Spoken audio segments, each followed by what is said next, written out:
Hi guys, it's Belle from the Williams-Sonoma Test Kitchen. And are you ready for the best pasta sauce of your life? Because I always am. A little while ago, I set out to recreate my family's classic bolognese, but a meat-free version. This recipe is great for any vegetarian in your life, but it's also just a really hearty and satisfying sauce, and that's thanks to all these delicious mushrooms that we're gonna be putting in this bolognese as the base. You won't even miss the beef. So my first step, I'm gonna rehydrate about an ounce of dehydrated porcini mushrooms for about 20 minutes, just until they get nice, soft, and tender. Then I'm gonna go right into the base of my sauce, which is a sofrito in Italian cuisine, also known as a mirepoix in French cuisine. It's just a base of celery, onion, and carrot.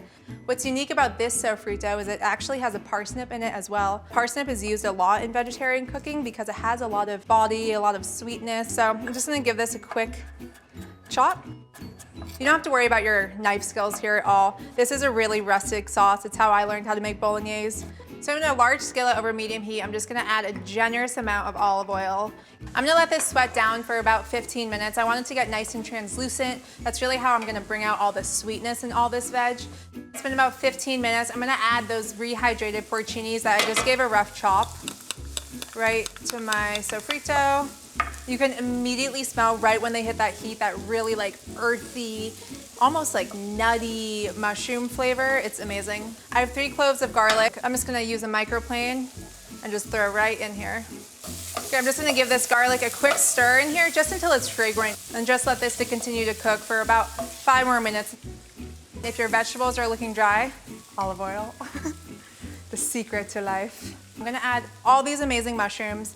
I chose to use a variety of mushrooms to give this sauce more texture. It will look like a lot, but these mushrooms will really cook down. And then also, why not, a little butter. That's a little, right? This will help those mushrooms just caramelize a lot too. Add a little salt. So it's been about 10 minutes and my mushrooms are beautifully coated in all that butter I threw in here. This is where I'm gonna bring in some more traditional bolognese ingredients and process. I'm gonna add about a tablespoon of tomato paste. Tomato paste is really concentrated tomato flavors. Just layering flavor over and over and over again is how you're gonna get a really, really flavorful sauce. And then the best part is I'm adding a red wine to deglaze all of this. You want to make sure to not use what they call cooking wine. So whatever you're drinking that night, add that to what you're making. It's going to make a much more cohesive experience. I'm gonna add 2 boxes of palmy chopped tomatoes. Okay, I'm gonna give this a nice stir. I'm gonna add 2 more flavoring components. 2 sprigs of some fresh rosemary. Rosemary is not traditional in bolognese, but I find it adds a really woodsy note. And then a nice, healthy rind of Parmesan to give this a nice kind of creamy base in the background. I'm gonna add some grated Parmesan later on. Smells so good already. So my sauce has been reducing for about 10 to 15 minutes. And I'm just gonna remove that Parmesan rind, those little sprigs of rosemary. And while this sauce is delicious on its own, I wanna add a little richness. This heavy cream is totally optional if you wanna keep this a little more dairy-free. Add about half a cup fresh grated Parmesan, and just gives you a really, really nice Parmesan flavor. Give this a nice stir. Black pepper. And reduce it to low while I make my pasta. You want your pasta water to taste like the ocean. You know, this really helps develop the flavor of the pasta.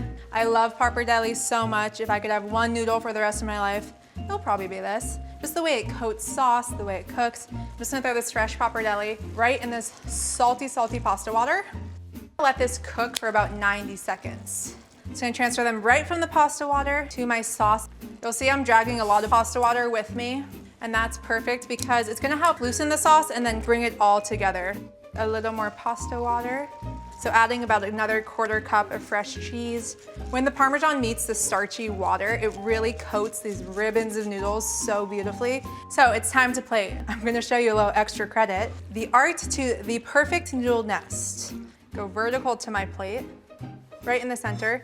Move the bowl or the plate or whatever you're plating in, not the pasta. I'm gonna add a ton of Parmesan. I love grating Parmesan on a microplane because it makes it nice and fluffy. My mushroom ragu is complete. Dang, this is the coziest, most delicious pasta ever. Make it for everyone you know, and don't forget to share and tag us at Williams-Sonoma. Bon appetit.